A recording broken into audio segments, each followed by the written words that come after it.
Vous l'avez vu sur les réseaux? On vous l'a raconté? Ça buzz sur Africa Radio.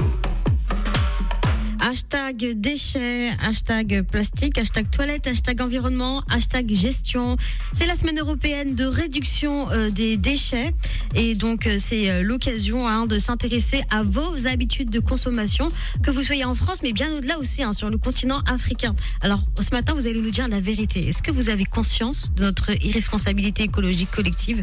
Est-ce que vous faites des choses à titre individuel pour respecter l'environnement au quotidien? Et sinon, si vous ne le faites pas, pourquoi et qu'est-ce qui vous freine?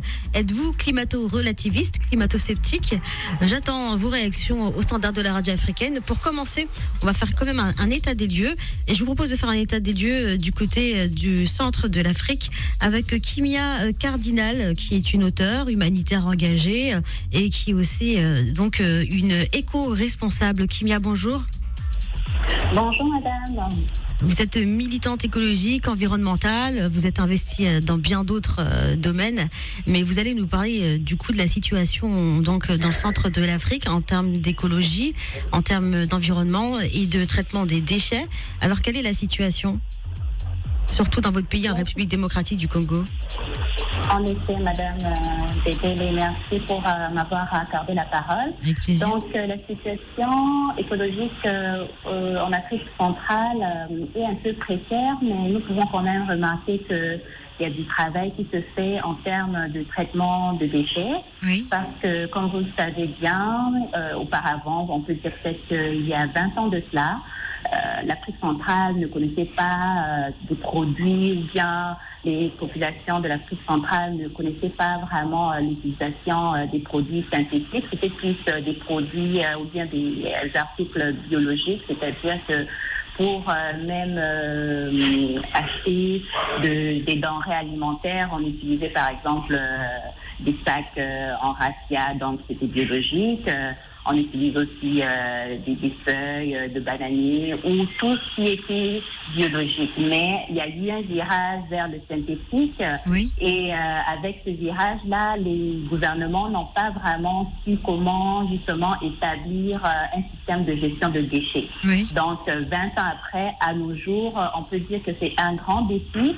Mais au niveau, par exemple, de la RDC, je peux même féliciter notre ministre de l'Environnement qui a vraiment pris à bras le corps ce défi de traitement de déchets. Mm-hmm. Elle a eu même octroyé tout récemment un contrat de 1 345 000, je crois bien, à une structure canadienne, mais dont certains membres sont d'origine congolaise qui vont justement prendre disons, le défi de traitement de déchets dans la République démocratique du Congo. Mm-hmm. Parce que même si vous venez dans la ville de Kinshasa, par exemple, vous allez voir qu'il y a beaucoup d'articles en plastique sur le sol.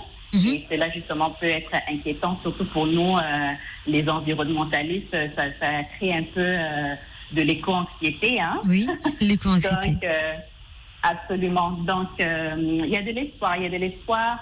Et il y a aussi le travail de sensibilisation qui se fait au niveau du gouvernement.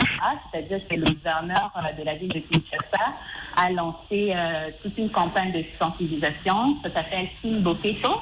Mm-hmm.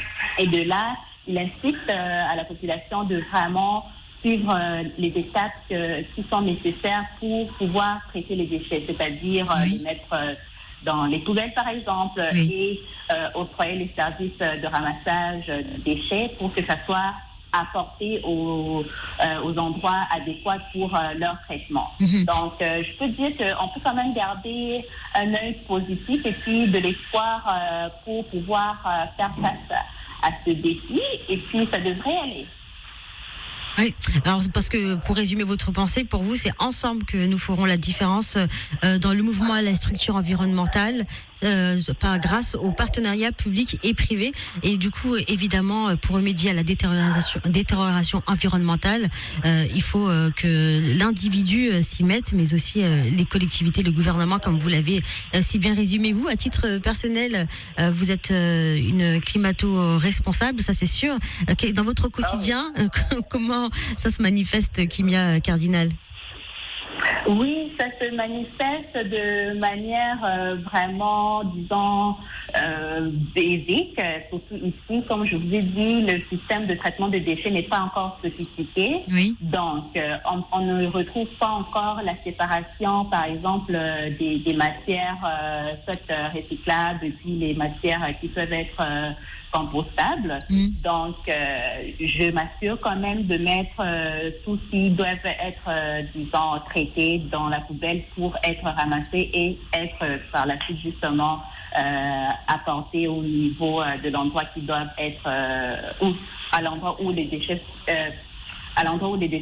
peuvent être justement traités. Parce qu'on va remarquer que certaines personnes n'ont pas encore de bonnes habitudes, ils jettent les déchets dans les rues, tout ça. Exact. Donc, de ma part, comme certaines autres personnes, on s'assure quand même de bien s'assurer que les déchets puissent suivre leur cours dans le cycle de traitement de déchets. Merci beaucoup Kimia Cardinal d'avoir répondu à nos questions sur l'antenne d'Africa Radio. Nous avons fait un état des lieux de la situation écologique et des traitements des déchets du côté de l'Afrique centrale en République démocratique du Congo. Bonne journée à l'écoute d'Africa Radio. Merci Madame Dembélé, bonne journée à vous aussi. Merci. On va prendre tout de suite des auditeurs qui vont nous témoigner de leur comportement écologique ou pas. Avec nous Lucien Blémou. Bonjour Lucien. Oui, bonjour. Bonjour Dina. Lucien Blémou, vous êtes en France, hein, vous? Oui, moi je suis en France, j'habite à Aubervilliers. Alors, je vais commencer d'abord par faire ici rapidement un état des lieux, surtout en France par exemple, qui est en gros parmi les pays de l'Union européenne, qui est le deuxième pays producteur de plus de déchets en fait. Donc quand moi elle a été en 2018 et également en 2020 notamment aussi.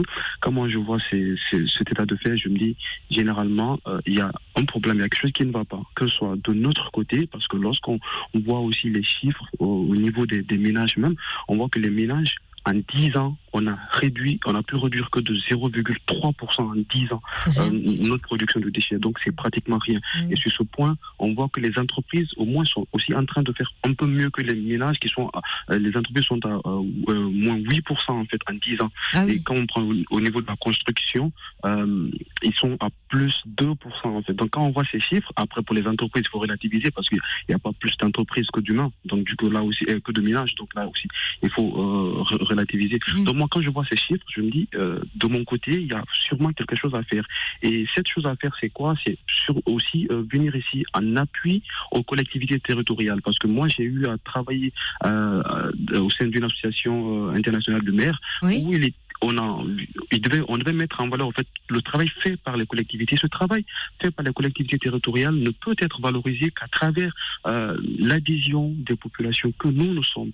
Les collectivités sont on connaît ici, si vous voulez, le dispositif du dernier kilomètre, c'est-à-dire ce qui se cache ici au sein même de la collectivité, à l'intérieur même, où tous les endroits peut-être méconnus de la République, ces collectivités, ces maires, les mairesses, au fait, savent connaissent vraiment leurs problèmes. Je pense que nous, la population, nous devons venir en aide à ces collectivités. Et ça, c'est ce que nous devons faire. Et de l'autre côté aussi, il y a ce que les collectivités pourraient faire. Moi qui suis moi qui suis passionné de la communication, parce que c'est ce que je fais et j'exerce, j'appellerais par exemple les collectivités aussi à opter pour des stratégies de nudge, par exemple, une manière de pousser les populations à agir sans pour autant leur dire d'agir. Voilà.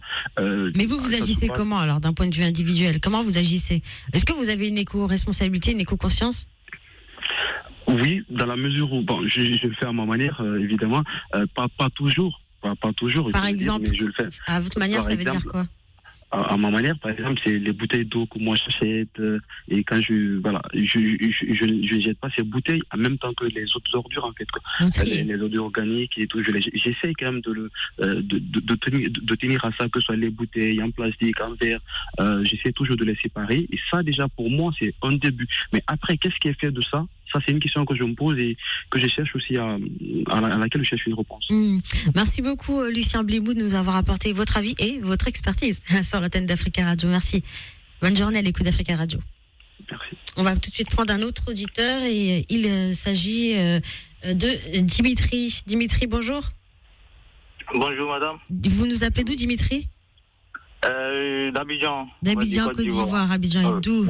Dimitri, vous êtes un éco-responsable, vous avez une conscience écologique ou vous êtes plutôt climato-relativiste, climato-sceptique? Vous y croyez, vous? Bon, on va dire qu'on est les deux à la fois. Hein. On est les deux. Pourquoi? Parce que pourquoi je dis les deux? On croit, on va dire quoi, que notre comportement influe un peu sur notre environnement, mais quand on voit un peu les climato-hypocrites qui à côté ne conjuguent pas leur effort, voilà, aux propos, ça nous rend un peu sceptiques. Ça nous rend un peu sceptiques. Et vous, alors, d'un point de vue individuel, qu'est-ce que vous faites pour respecter l'environnement au quotidien, pour changer les choses, pour rattraper les bêtises qu'on a commises et qu'on a laissé commettre? Bon, moi, pour ma part, sincèrement, une petite anecdote. Quand je dois consommer un truc sur place, quand j'achète un truc que je dois consommer sur place, je peux m'arrêter auprès de la vendeuse. Quand j'ai fini, je mets ça sous sa table. Voilà. Pas que c'est un truc qui peut, on va dire, rendre le pays propre, on va dire. Mais c'est ce que moi je fais pour ma part. Est-ce que vous essayez de trier les déchets, du coup? Vous dites? Est-ce que vous essayez de trier les déchets? Bon, pas vraiment, hein, pas vraiment. Et pourquoi alors? Bah oui, mais du coup, dites-nous pourquoi justement, à cœur ouvert. Pourquoi vous triez pas les déchets? Bon, on va dire quoi, c'est soumis à d'autres, la tâche est pour d'autres personnes, quoi, voilà. C'est ce qu'on s'est dit parce que on n'a pas le temps. On s'est dit que les entreprises de déchets sont là, donc nous on n'a pas le temps. On dépose et puis elles viennent ramasser, quoi. D'accord, très bien. En tout cas, merci de nous avoir livré votre avis sur l'antenne d'Africa Radio, Dimitri. Merci à vous, madame. Bonne journée à vous.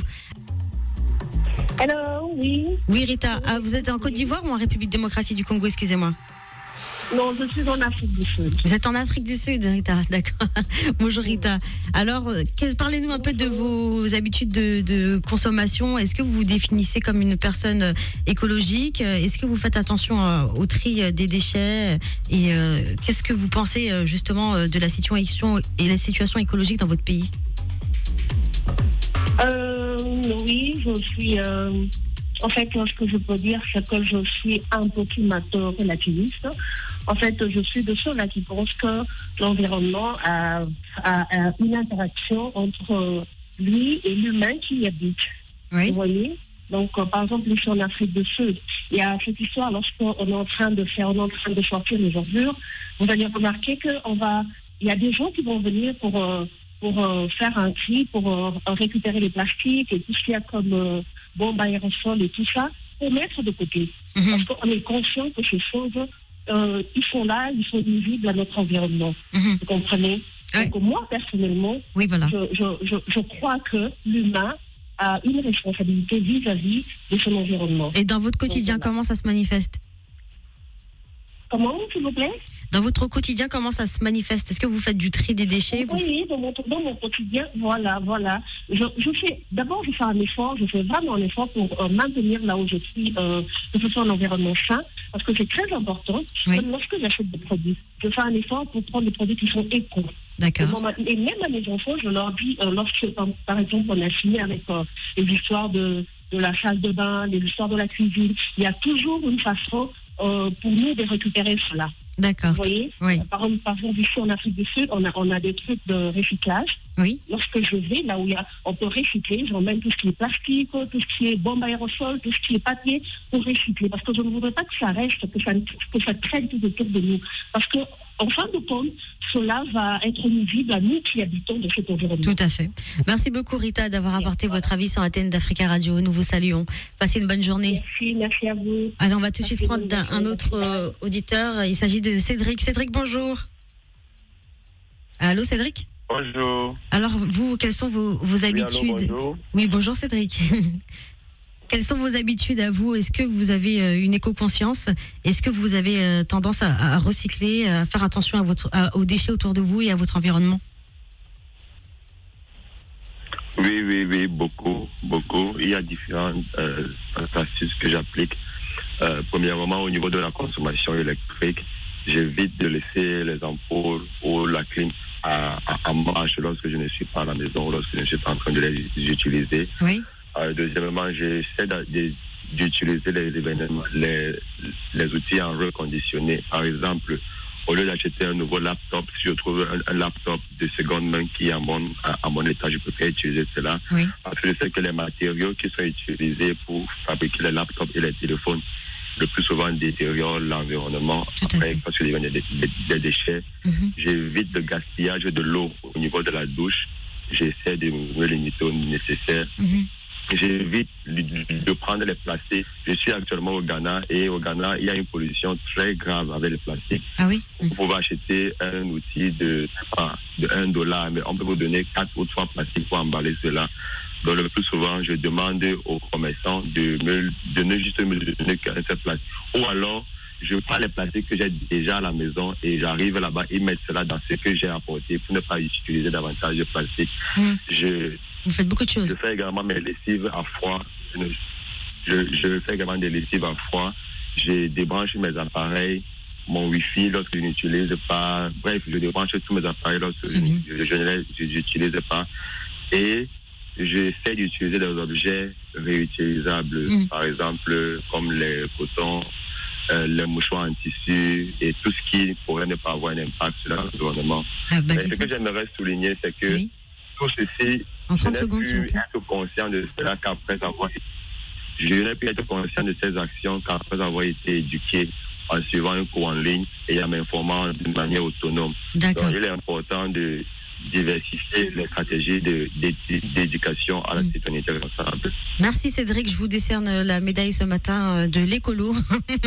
Oui, parce que là vous venez de donner pas mal de pistes pour les auditeurs qui ne sont pas forcément qui n'ont pas forcément les bons gestes et les bons réflexes. Vous voulez leur donner pas mal d'idées. Merci beaucoup Cédric d'être intervenu qualitativement sur l'antenne d'Africa Radio. Bonne journée à vous.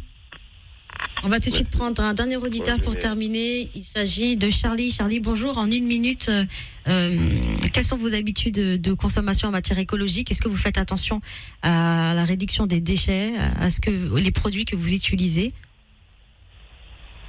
Bonjour à tous. On essaie de faire de notre mieux pour respecter un peu le milieu de notre environnement, parce que c'est devenu un problème très sérieux. Oui, très grave. Les pays industrialisés ont échoué. Ça, il faut reconnaître ça. Et vous, à titre individuel, parce qu'on parle beaucoup des collectivités et des États, mais à titre individuel, que faites-vous? À titre individuel, oui. J'essaye de faire de mon mieux pour respecter certaines règles environnementales. Donc, ça veut dire, quand j'utilise quelque chose, je vais les déchets, je vais les déposer dans la poubelle. D'accord. Ça, c'est un fait. Mais je voulais marteler que nous devons faire le recours à l'authenticité de la façon dont nos aïeux ont fonctionné par rapport à l'environnement. Oui. Aujourd'hui, l'Afrique est devenue vraiment le centre de toutes choses qui concernent l'environnement. Oui. Vous devez savoir que les pays industrialisés ont fait des choses abominables parce qu'ils envoyaient des déchets toxiques en Afrique et nous, on ne le savait pas. Vous voyez? Tout ça là, maintenant, ces gens-là doivent comprendre et demander aux historiens et aux autres de comprendre comment les aïeux noirs ont fonctionné par rapport à l'environnement. Comment ils ont réussi à vivre en symbiose avec l'environnement. Tout à fait. Oui, merci. Ça, c'est un point très important. Très essentiel, oui. Merci beaucoup, Charlie. Effectivement, peut-être un retour aux sources est nécessaire. Effectivement, vous avez raison. À l'époque, on vivait mieux et on se passait justement de bien tous ces déchets. Et c'est vrai qu'il y a cette pollution occidentale ramenée sur le continent africain qui cause aussi beaucoup trop de dégâts. On aura l'occasion d'en reparler. Et c'est la fin de sa buzz pour aujourd'hui. Merci à tous d'avoir participé. C'était votre instant. On se retrouve dans quelques minutes avec la recette du jour. Oh là là, je vous invite à rester à l'écoute. Il s'agit d'un crumble de banane au baobab et gingembre proposé par le chef Francis Kitchen. Restez à l'écoute. Africa.